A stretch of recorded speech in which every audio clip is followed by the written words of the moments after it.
Okay, we are diving straight into something today that honestly might make you a little uncomfortable. We're launching into a clinical, edge of your seat investigation of a very real and very unsettling public health phenomenon. Today, we're looking at the darkest realities of human perception. We're exploring environments so extreme they literally starve the human brain of reality itself. Welcome to our explainer on the world's quietest anechoic chambers. These are spaces designed with this cold, precise intensity, an environment purposefully built to strip away the exact sensory data we rely on just to stay sane. There is this quote from Stephen Orfield, the founder of Orfield Laboratories, that I think summarizes the horror of this perfectly. He says, "In the anechoic chamber, you become the sound." We are about to go step by step into how your mind fractures when it's completely starved of external stimuli. I mean, every day, we subconsciously feel the unsettling nature of spaces that are just a bit too quiet, right? But what actually happens when you take that quiet to the absolute limits of physics? Well, to understand how the brain breaks, we first have to understand the extreme physics of these rooms. Facilities like the Microsoft Audio Laboratory in Redmond, Washington, or Orfield Labs out in Minneapolis, these are engineering marvels. They are designed to completely swallow 99.99% of all acoustic reflection. As you can see, they use these massive fiberglass wedges that don't just block sound waves, they absorb them entirely. It creates this dead, pressurized environment that completely, utterly erases the outside world. Negative 20.3 dBA. That is the horrifying world record for silence, currently held by Microsoft's Chamber. To put that number into perspective for a second, 0 decibels is the theoretical absolute threshold of human hearing. Negative 20.3 is significantly below what you can actually hear. Actually, get this. Brownian motion, which is just the sound of random air particles moving in empty space, that registers at around negative 23 decibels. So this room is pushing right up against the absolute limits of physics. And to achieve this terrifying void, the room essentially has to become a claustrophobic trap built around you. These structural isolation parameters are just staggering. You have a 6-sided box suspended on 68 vibration damping springs. It's surrounded by 6 independent concrete and steel shells with walls up to 12 inches thick. Every single interior surface is covered in 1-meter-long fiberglass wedges. You don't even get to stand on a solid floor. You're standing on a suspended steel cable mesh, just so the sound can be absorbed entirely beneath your feet. So what happens when you seal a human being inside this perfectly isolated vault? Well, when the ears detect absolute, flatlining silence, your body experiences a catastrophic biological glitch. The outside noise stops, sure, but your brain flat out refuses to accept the silence. The breakdown begins with a neurobiological mechanism called central gain control. According to the central gain model, your central auditory system has this strict set point of activity it always wants to maintain. So when external sensory input suddenly vanishes, your thalamus and brainstem panic. They desperately adjust your internal volume slider, cranking your neural sensitivity up to the absolute maximum setting. Without any background noise to mask it, your brain aggressively unmasks the spontaneous firing of your own auditory nerve.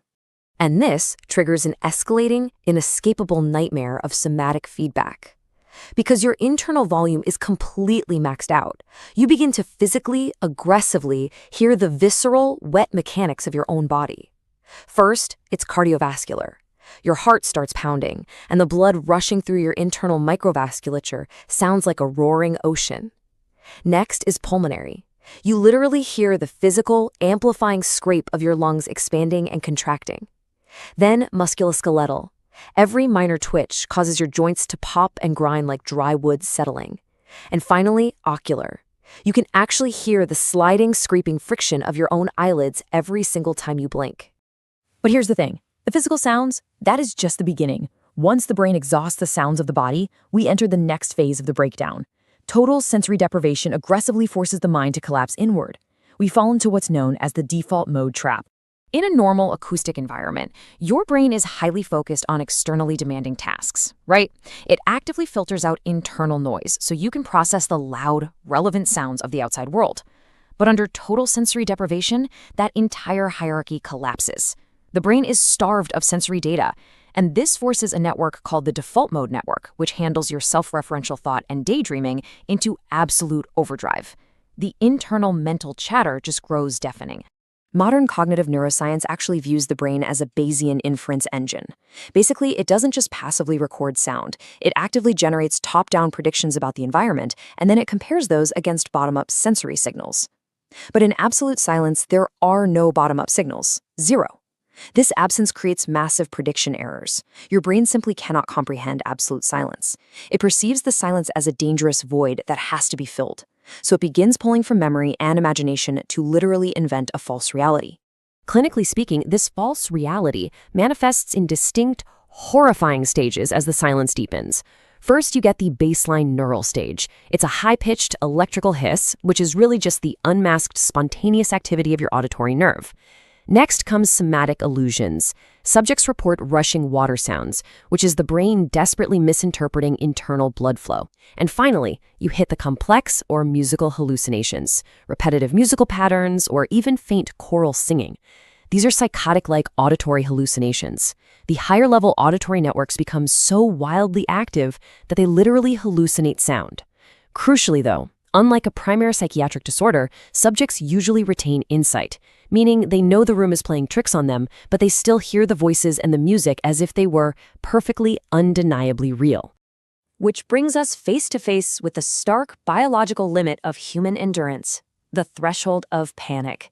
There is a very good reason this room is considered by many to be the ultimate psychological torture test.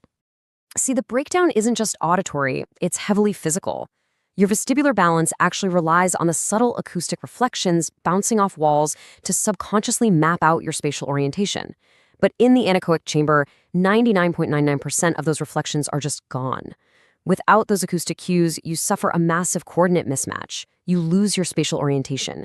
Your sense of balance shatters, leading to severe dizziness, a feeling of intense pressure in the ears, and a profound, unsettling physical discomfort. Tracing this clinical descent reveals a really grim timeline. At 0 minutes, environmental masking completely fails. You instantly become the loudest thing in the room. By 20 minutes, the complete lack of acoustic reflection triggers the onset of severe spatial disorientation. Your balance becomes so incredibly fragile that you feel a desperate, overpowering compulsion to just sit down. And by 45 to 60 minutes, we hit the absolute operational limit. The profound psychological panic, the vivid hallucinations, the deafening sound of your own biology, and the sheer postural imbalance, it all becomes too much. It is widely reported that virtually no human can comfortably sit in this absolute quiet past that 45-minute mark without experiencing systemic psychological distress. So, what is the ultimate consequence of this bizarre public health phenomenon?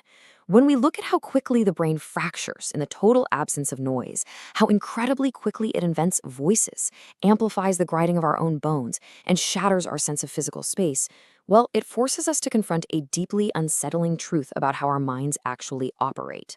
It leaves us with this final, haunting question. If a mere 45 minutes of silence is all it takes to cause your brain to hallucinate reality, shatter your physical balance, and turn your own heartbeat into a deafening roar, is your internal identity actually real?